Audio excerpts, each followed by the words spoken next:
Hey everyone, this is PrinceWatercress, and welcome to a brand new Let's Play. This time around, it is Quartet for the Sega Master System. This is the game based on the run and gun of the same name from the arcades in 1986. Not surprisingly, it was such a huge hit that when the Sega Master System came out, they had to bring it over there. Of course, it wasn't called the Master System back then. It was the Mark III. And then they brought it over to the West as the Master System. In the original arcade version, you played as one of four characters: Joe, Mary, Lee, or Edgar. And you shot your way through a base taken over by an army of robots. Now, that's the arcade version. In the manual for the Sega Master System version, here's the story. It's thousands of years into the future, and by now, mankind has established space colonies throughout the galaxy. Most of them are peaceful, productive places to live, most of the time. But every few centuries or so, something somewhere goes amiss. This time, it happened on the beautiful colony number 9, renowned for the contributions of his late great ruler, Queen Cynthia. What happened?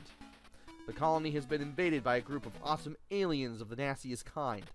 Despite state-of-the technology protection, the aliens have entered Queen Cynthia's tomb, confiscated her casket, and are about to destroy the rest of the colony. There's very little time left, but there's still a lot of hope. Hope placed in the spiritual powers of the famous Mary and her partner Edgar, who are the only characters from the arcade original who are playable on Sega Master System. Together, only they can wipe out the aliens and purge the colony of their vicious evil for good. And that's it. You're running and gunning throughout a base. You're picking up a jetpack when necessary. You're making sure you don't get hit a whole bunch, so that way you can have enough health to survive and even farm some points along the way. And the controls are pretty simple. You move left and right with left and right. You can crouch with down.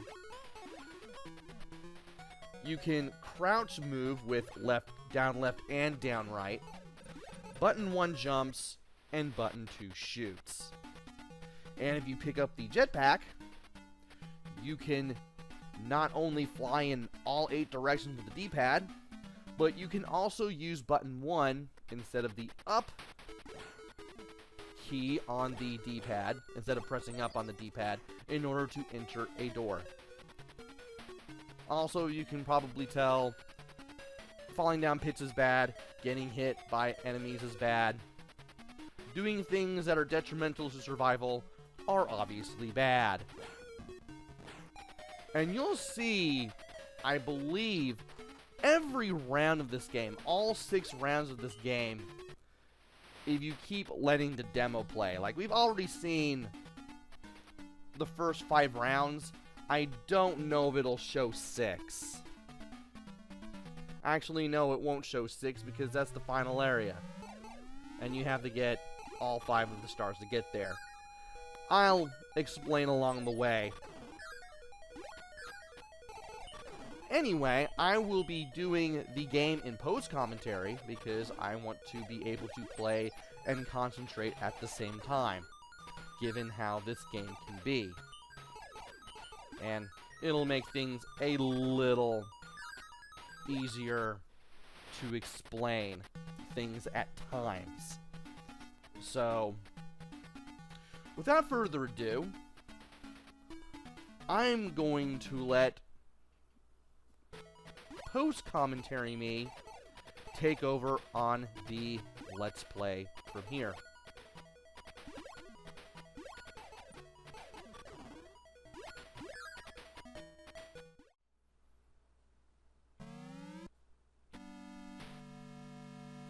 And now it's time to start playing this game.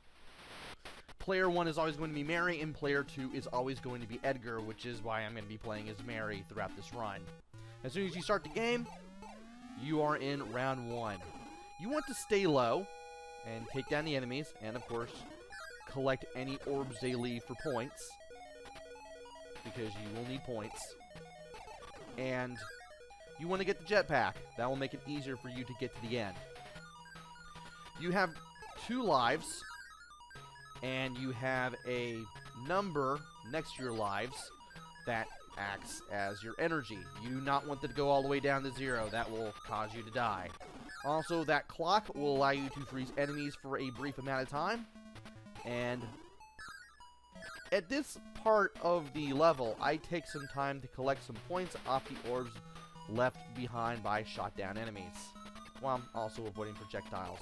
Getting hit in this game is not good. The boss here is this phoenix-like enemy that shoots a bunch of fireballs at you that you'll need to be a good distance away from the boss in order to dodge. You want to be either slightly above or slightly below this boss in order to hit it with 2 bullets at once. That way it's a little easier to take it down. And once you take it down, you can get a key. The key will let you exit the door, exit the level, and we have 8,900 points, which is far less than I'd like to have at this point. Also picked up a star. You'll need to pick up all 5 stars in order to get to round 6. Anyway, here's round 2. You want to make your way to the right and go through the door. And I managed to find medicine. I picked that up for temporary invulnerability. As long as I'm flashing red and yellow, nothing can hurt me. That thing there is a missile that destroys all on-screen enemies. I want to take advantage of that and also get a couple points, hopefully without getting hurt a whole bunch, so that way I can get some points where we're going through this door with up on the D-pad. Now from here, you want to stay low as possible. I'm not going to get the screen clearing bomb yet. And I want to be very careful with the enemies, especially the little red things with the eyes, because those things shoot as soon as they open their eye completely. As for this enemy, you want to keep your distance, you want to watch the fireballs, and you want to pump this thing full of bullets if you want to get the key and move on. The key is all the way back in the surface area, which is the brown area here, as opposed to here, which is the underworld. There's always a surface world and an underworld from round 2 forward. And I got the key, so now I can exit. However, you may notice a star right there. Well, in order to get that star, we need to take out the top and middle turret enemies, which is taking far more time than it should, because I am not good at dodging. And now that I've taken them out, I've gotten the star, and I've got 10,000 more energy points, which will allow me to take some time to defeat some enemies and get some orb points, which I'm definitely going to need. I need 40,000 points before I get out of here. Getting to 40,000 points will allow me to get promoted from sergeant to captain, and by being promoted to captain, my shots will go a little further than they did at the start of the game. And you get random point values on the orbs every time. You can get as little as 100 to as many as 2,000. And I get quite a few 2,000 orbs before I decide to head to the exit here.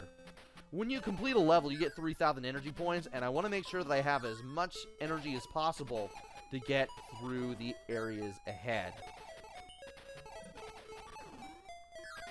So now we have 2 stars, we have plenty of points. I'm making my way to the exit. If you have the jetpack, you can just open the door with button 1. And now, we have 40,000 points, which means we are now at captain. And that takes us to round 3 with a bit of an advantage. Join me next time, where we take on rounds 3 and 4. Until then, this is PrinceWatercress. Take care, stay safe, and thanks for watching!